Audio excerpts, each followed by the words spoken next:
अस्सलाम वालेकुम। सियाणे कहंदे भी जात मलूक नहीं हुंदी, रहत मलूक हुंदी है। पिंडां दी रहतल बहतल सब नूं पसंद आ, बड़ी सोहनी लगदी आ, अज भी उही चली आ रही है। पर मैं कहना भी हर शोबे 'च तरक्की हुई है, हर महकमे 'ਚ तरक्की हुई है। ਇਹ ਪਿੰਡਾਂ ਦੇ ਵਿੱਚ ਜਿਹੜੇ ਆ ਨਾ ਜ਼ਰਾਤ ਦੇ ਸਾਡੀ ਰਹਿਤਲ ਬਹਿਤਲ ਇਹਨੂੰ ਵੀ ਕੋਈ ਫਰਕ ਆਣਾ ਚਾਹੀਦਾ, ਇਹਦੇ 'ਚ ਵੀ ਕੋਈ ਐਡਵਾਂਸ ਸ਼ਾਵਾਂ ਆਉਣੀਆਂ ਚਾਹੀਦੀਆਂ। ਤੂੰ ਦੇਖ ਵੀ ਗੱਡੀਆਂ ਦੇ ਨਿਤ ਨਵੇਂ ਮਾਡਲ ਨਵੇਂ ਫੰਕਸ਼ਨ ਆਉਂਦੇ ਆ।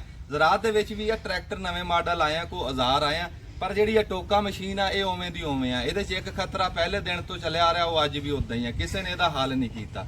ਵੀ ਬੜੇ ਇੱਥੇ 18-19 ਸਾਲ ਦੇ ਕੁੜੀਆਂ ਮੁੰਡੇ ਜਿਹੜੇ ਪੱਠੇ ਪੁੱਤਰ ਦੇ ਵਿੱਚ ਹੱਥ ਆ ਗਿਆ, ਉਹ ਮਜ਼ਦੂਰ ਹੋ ਗਏ, ਅਪਾਹਜ ਹੋ ਗਏ।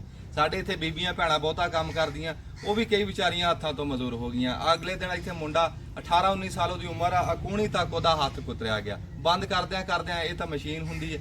ਜਾਂ ਤਾਂ ਕੋਈ ਜਿਹੜੀ ਕੰਪਨੀ ਆ ਮਸ਼ੀਨ ਆ ਬਣਾਉਣ ਵਾਲੀ, ਉਹ ਇਹਦਾ ਕੋਈ ਹੱਲ ਕਰੇ ਵੀ ਕੋਈ ਬਟਨ ਇੱਥੇ ਨੇੜੇ ਲਾ ਦੇਵੇ, ਚਲੋ ਹੱਥ ਆਵੇ ਬੰਦਾ ਨਾਲ ਹੀ ਬੰਦ ਕਰ ਲਵੇ। ਪਰ ਅਸੀਂ ਇਹ ਲਾਈਏ ਤੇ ਲੋਹੇ ਦੀ ਬਾਡੀ ਆ ਤੇ ਉਸੇ ਟਾਈਮ ਵਿੱਚ ਕਰੰਟ ਆ ਜਾਂਦਾ, ਕੋਈ ਪੱਕਾ ਇਹਦਾ ਬੰਦੋਬਸਤ ਨਹੀਂ ਹੁੰਦਾ। ਤੇ ਜਾਂ ਕੋਈ ਐਸਾ ਕੋਈ ਸੈਂਸਰ ਲਾਣ ਵੀ ਬੰਦੇ ਦਾ ਹੱਥ ਆਵੇ ਆਪੇ ਬੰਦ ਹੋ ਜਾਵੇ।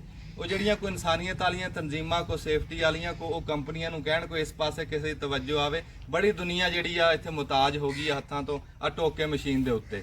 ਮੈਂ ਕਹਿੰਦਾ ਹਰ ਸ਼ੋਬੇ 'ਚ ਜੋ ਤਰੱਕੀ ਹੁੰਦੀ, ਹਰ ਪਾਸੇ ਤਰੱਕੀ ਹੈ, ਬਰਾਬਰ ਹੋਣੀ ਚਾਹੀਦੀ ਹੈ। ਤਰੱਕੀ ਪਿੰਡਾਂ 'ਚ ਵੀ ਉਦਾਂ ਹੋਵੇ, ਸ਼ਹਿਰਾਂ 'ਚ ਵੀ ਉਦਾਂ ਹੋਵੇ। ਇਹ ਕੀ ਵੀ ਪਿਓ ਕਿਤੇ ਤੇ ਪੁੱਤ ਕਿਤੇ, ਤਰੱਕੀ ਬਰਾਬਰ ਹੋਵੇ, ਫਿਰ ਇਨਸਾਫ ਆ, ਫਿਰ ਉਹ ਤਰੱਕੀ ਆ। ਇਹ ਕੀ ਤਰੱਕੀ ਦਾ ਸਾਨੂੰ ਇੱਥੇ ਪਤਾ ਹੀ ਨਾ ਹੋਵੇ ਤੇ ਉਹ ਗਾਂਹ ਦੁਨੀਆ ਕਿਤੇ ਦੀ ਕਿਤੇ ਪਹੁੰਚ ਗਈ ਹੋਵੇ, ਤੁਹਾਡੇ ਪਿੰਡ ਉੱਥੇ ਦੇ ਉੱਥੇ ਹੋਣ, ਇਹ ਤਰੱਕੀ ਨਹੀਂ ਹੁੰਦੀ।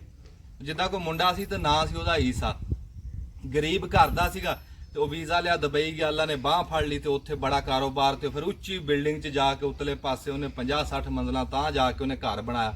ਫਿਰ ਸੋਚਿਆ ਵੀ ਆਪਣੇ ਪਿਓ ਨੂੰ ਪਿੰਡੋਂ ਸਾਦਾ, ਉਹਨੂੰ ਆਪਣੀ ਟੌਰ ਵਿਖਾਣਾ। ਉਹਨੇ ਪਿਓ ਨੂੰ ਸੱਦਿਆ, ਪਿਓ ਰਿਪੋਰਟ ਤੇ ਆਇਆ ਨਾ ਤੇ ਆਪਣੇ ਸੈਕਟਰੀ ਨੂੰ ਭੇਜਿਆ ਵੀ ਜਾ ਉਹਨੂੰ ਲੈ ਕੇ ਆ। ਉਹ ਲੈ ਕੇ ਆਇਆ ਤੇ ਉਹ ਬਿਲਡਿੰਗ ਦੇ ਵਿੱਚ ਲਿਫਟ ਦੇ ਉੱਤੇ ਬਹਾ ਕੇ ਜੋ ਉੱਤੇ ਲੈ ਕੇ ਜਾਣ ਲੱਗਾ ਤੇ ਉਹ 10 ਕੁ ਮੰਜ਼ਲਾ ਉੱਤੇ ਗਿਆ। ਪਿਓ ਉਹਦਾ ਡਰ ਗਿਆ। ਪਿਓ ਦਾ ਮੁੰਡੇ ਨੂੰ ਕਹਿੰਦਾ, ਯਾਰ ਸੱਚੀ ਦੱਸ ਮੈਨੂੰ ਕਿਹੜੇ ਹਿੱਸਾ ਕੋ ਲੈ ਕੇ ਚੱਲਾਂ।